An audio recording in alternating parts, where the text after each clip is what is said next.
दोस्तों, मैं त्रिपुरा से हूँ। दोस्तों, त्रिपुरा में एक बहुत बड़ा गैंग रेप हुआ है 21 जुलाई को एक निष्पाप लड़की के ऊपर।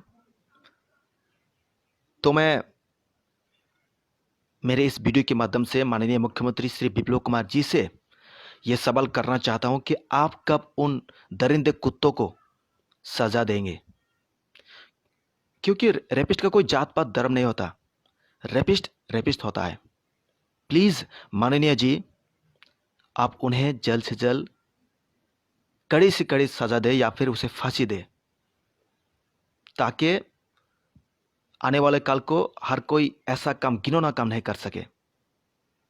प्लीज़, हम बहुत बड़ी मात्रा में आपसे आशा रख रही है कि आप उसे सजा देंगे और हम लोगों को न्याय देंगे, और हमारे जो निष्पाप नाबालिका, जो लड़की जो असहाय है, उसे न्याय देंगे।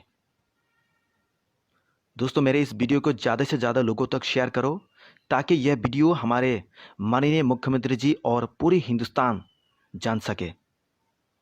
धन्यवाद।